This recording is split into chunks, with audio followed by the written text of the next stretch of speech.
আমার চ্যানেলে তোমাদের সকলকে স্বাগত। আজ আমরা ক্লাস 7-এর রায় মার্টিন প্রশ্ন বিচিত্রা থেকে পরিবেশের দ্বিতীয় পর্যায়ক্রমিক মূল্যায়নের 11 নম্বর স্কুল সলভ করব।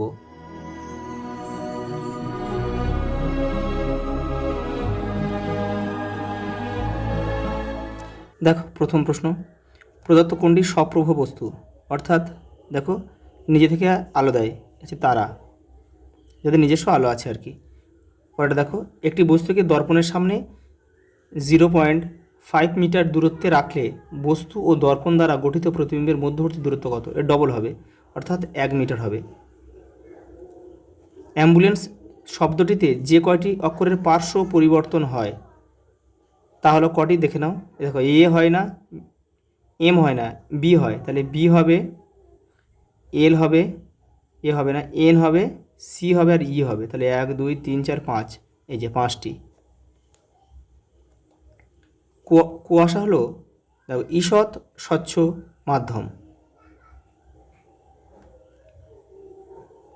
প্রদত্ত কোনটি চৌম্বক পদার্থ?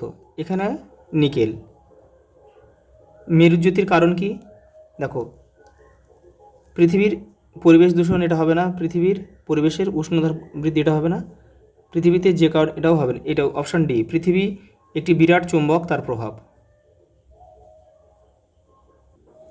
পরের প্রশ্ন দেখো, বায়ু তড়িতের কুপরিবাহী।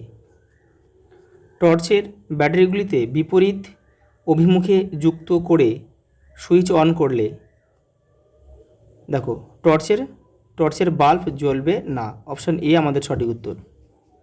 প্রদত্ত কোনটি পরিবেশ বান্ধব শক্তি নয়? তার মানে কোনটা প্রচলিত শক্তি?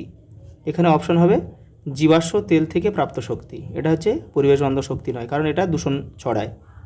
আর বাদবাকিগুলো দেখো দূষণ ছড়ায় না। কোন শক্তি উৎসটি পরিবেশের CO2 নির্গমনে কমিয়ে দেয়? এটা হবে সৌরশক্তি। দেখো দুই একটা শূন্যস্থান পূরণ করো। রংধনু সৃষ্টির জন্য আলোকীয় ঘটনাটি হলো আলোর বিচ্ছুরণ।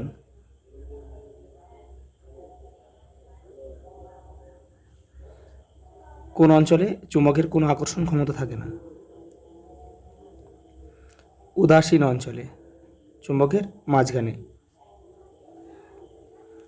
এলইডিতে তড়িৎ শক্তি আলোক শক্তিতে রূপান্তরিত হয়। আমাদের দেশে বিদ্যুৎ শক্তির বৃহৎ অংশ কয়লা পুড়িয়ে উৎপাদিত হয়। কয়লা।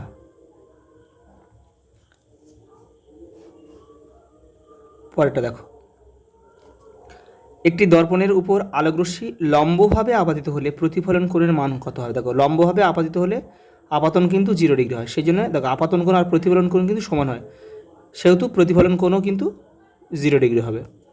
দেখো, আলোর প্রতিবিম্ব কয় প্রকার, কী কী? দুই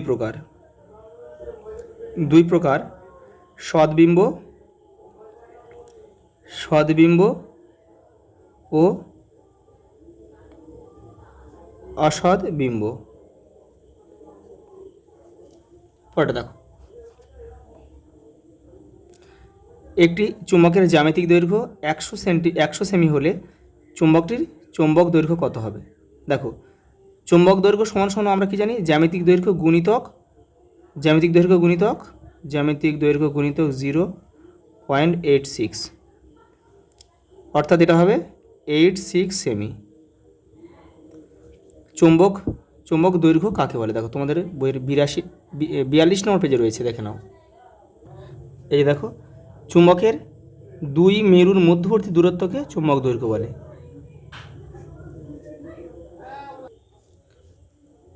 বাল্বের ফিলামেন্ট কোন ধাতুর তৈরি? টাংস্টেন।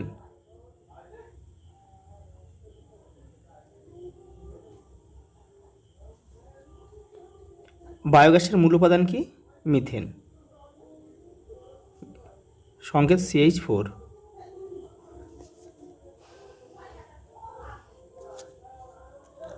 পরে দেখো,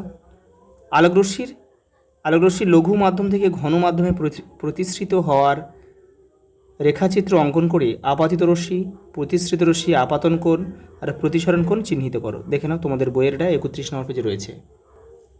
এটা দেখো আপাতিত রশ্মি, এটা প্রতিসৃত রশ্মি, এটা আপাতন কোণ, এটা প্রতিসৃত কোণ।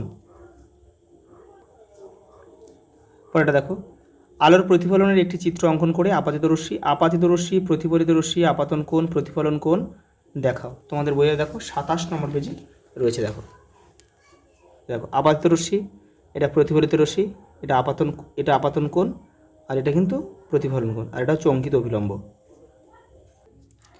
পরেরটা দেখো আয়নায় গঠিত প্রতিবিম্বের বৈশিষ্ট্য কী? আয়নায় গঠিত দেখো সমশীর্ষ হবে, প্রতিবিম্ব সমশীর্ষ হবে, অসৎ বিম্ব হবে, অসৎ প্রতিবিম্ব গঠিত হবে, আর বস্তুর পার্শ্বীয় পরিবর্তন হবে, পার্শ্বীয় পরিবর্তন।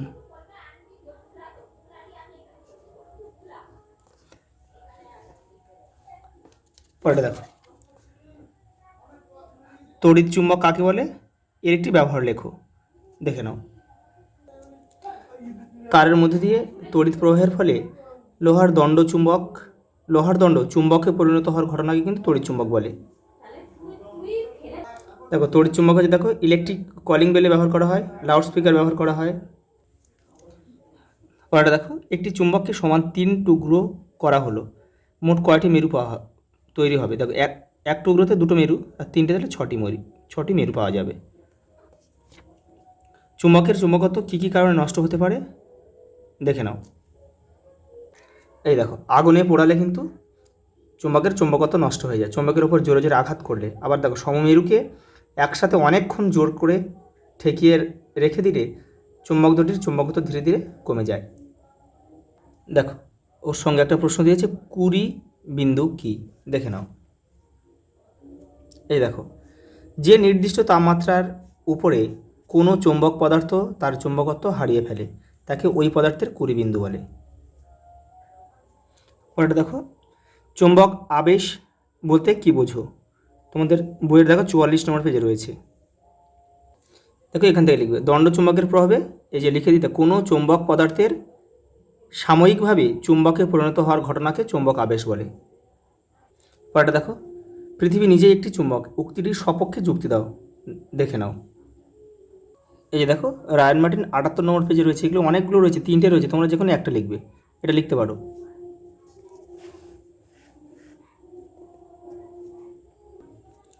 পরেরটা দেখো দুটি সেল, একটি বাল্ব ও একটি সুইচ অন অবস্থায় আছে এমন একটি বর্তনী অঙ্কন করো। ফিউজ তারের উপাদান আচ্ছা এটাকে দেখে নাও। এই দেখো দুটি ব্যাটারি রয়েছে, দুটি আর সেল রয়েছে, এই যে সুইচ অন অবস্থা আছে, অর্থাৎ এটা বদ্ধ বর্তনী। পরেরটা দেখো ফিউজ তারের উপাদান ধাতুগুলির নাম কি?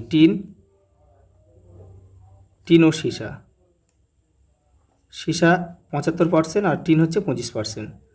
পরেরটা দেখো তড়িৎ প্রবাহের তাপীয় ফলের কয়েকটি ব্যবহারিক প্রয়োগ লেখো। হিটার, ইস্ত্রি। পরেরটা দেখো প্রাথমিক কোষের উদাহরণ দাও। দেখো এটা তোমাদের বইয়ের 49 নম্বর পেজে রয়েছে। এই দেখো টর্চের সেলের ভিতরে থাকে রাসায়নিক পদার্থ। এই রাসায়নিক পদার্থের ব্যবহারের ফলে রাসায়নিক শক্তি তড়িৎ শক্তিতে রূপ বদল করে। এই সেলকে বলে প্রাইমারি সেল বা ডিসপোজেবল সেল। পরেরটা দেখো বাড়ির ইলেকট্রিক বর্তনীতে ফিউজ তার ব্যবহার করা হয় কেন? এই যে তোমাদের বইয়ের 61 নম্বর পেজে রয়েছে, এখান থেকে তোমরা লিখবে, যেহেতু মান 2 রয়েছে এটা পুরোটা লিখবে। পরেরটা দেখো এলইডির পুরো কথা কি? Light emitting diode. পরেরটা দেখো জনসংখ্যা বৃদ্ধির সঙ্গে সরাসরি কী সম্পর্কিত? দেখে নাও এই দেখো আরও বেশি খাদ্য উৎপাদন, আরও বেশি বাসস্থান নির্মাণ, আরও বেশি পরিবহন, আরও বেশি শিল্পায়ন।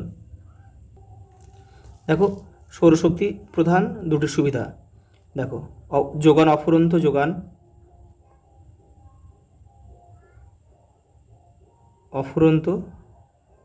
যোগান।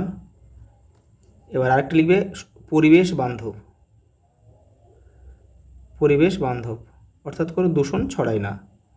দেখো, মাটিতে ড্রিল করে প্রথম পেট্রোলিয়াম উৎপাদন শুরু হয় কোন মহাদেশে? আমেরিকা মহাদেশে।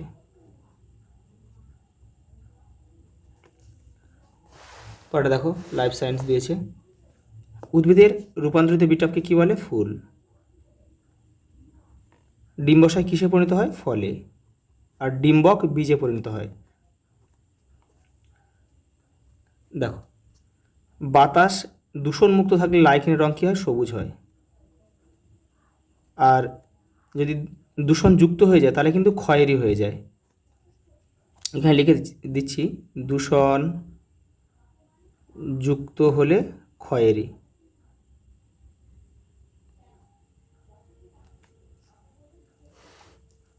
এটা দেখো, ফলকের অগ্রভাগ আকর্ষে রূপান্তরিত হয় কোন উদ্ভিদে? মটর।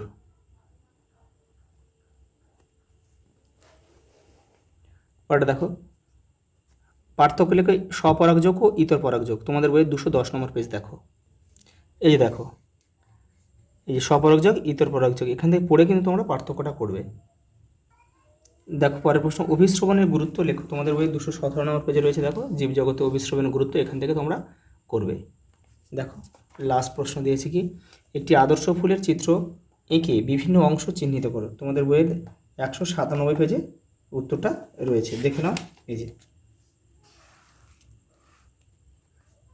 এই যে এটা আঁকবে, এঁকে লেখাগুলো কিন্তু লিখবে, এখান থেকে লিখবে যে পুংকেশর চক্র, গর্ভকেশর চক্র সবই কিন্তু লিখতে হবে। আজ এই পর্যন্ত, দেখা হবে পরের ভিডিওতে।